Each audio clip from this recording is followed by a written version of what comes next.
Il-Union tal-Allima se tkun it-tordna lill-membri tagħha li jinsabu fl-iskejjel tal-Istatu tal-Knisja li mit-13 ta' Novembru għandhom jibdew jobdu numru ta' azzjonijiet industrijali fosthom strajk ta' ġurnata. Dan wara li taħdidiet li ilhom għaddejjin 9 xhur, in-negozjati mal-Gvern dwar il-pakkett finanzjarju tal-ftehim settorali ġdid tal-edukaturi fallew. Waqt il-konferenza ntqal il-Gvern wera biċ-ċar li ma kienx lest li jagħti żidiet sostanzjali l-edukaturi bħalma kien wiegħed qabel l-elezzjoni ġenerali li għaddiet, u għalhekk issa l-edukaturi kollha qed jistennew li l-Gvern juri kemm jisma' l-edukaturi u lis-settur bil-fatti. Kummenti ma' Net News il-President tal-MUT Marco Bonnici għal l-attitudni tal-Gvern waslet għal futur inċert fis-settur edukattiv ta' pajjiżna li jistgħu waslu għal riperkussjonijiet kbar fost dawk hemm il-biża li ħafna aktar għalliema jifqu minn xogħolhom minħabba tkaxkir tas-saqajn tal-Gvern Laburista. Il-futur edukazzjoni huwa futur inċert minħabba li ħafna membri tagħna qegħdin jistennew l-eżitu ta' dawn in-negozjati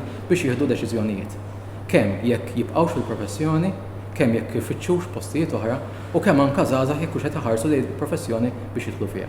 Jekk mhux se jkun hemm titjib finanzjarju sostanzjali, aħna l-professjoni tagħna ħadd tkun qiegħda tbati immens fis-snin li ġejjin. L-MUT ngħatat żewġ proposti finanzjarji mill-Gvern iżda dawn ġew irrifjutati immedjatament għax l-MUT rat li dak li kien propost kien ser jinsulta lill-edukaturi minflok ma jirrikonoxxi l-ħidma tagħhom, minflok ma ġibi proposta riveduta ftit tal-jimilu l-Gvern ta' Robert Abela ħassar il-laqat li kien hemm skedati.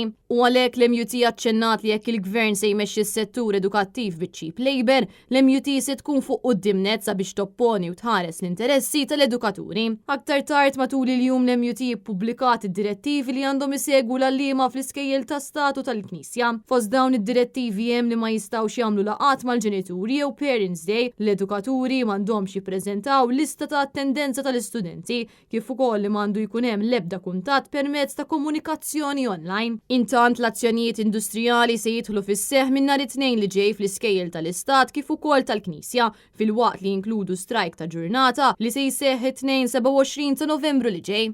Intant fi stqarrija l-Partit Nazzjonalista qal l-attitudni tal-Gvern lejn l-edukaturi u l-MUT hija missjoni evidenti biżżejjed li l-Labor ma jqis il-professjoni u mhuwiex minnu li jrid jiddiskuti kwalunkwe bidla intiża biex itejjeb is-sistemi preżenti kif ukoll il-kundizzjonijiet tax-xogħol. Apparti minn hekk il-Partit Nazzjonalista qal li din hija konferma oħra li l-Gvern ta' Robert Abela m'għandux intenzjoni li attira aktar żgħażagħ lejn il-professjoni tal-għalliema. Għaldaqstant il-Partit Nazzjonalista jibqa' kommess li jtejjeb il-kundizzjonijiet u s-salarji tal-edukaturi kif ukoll li jirrispetta l-professjoni u li l-union rappreżentattiva sabiex pajjiżna ikollu edukazzjoni ta' eċċellenza.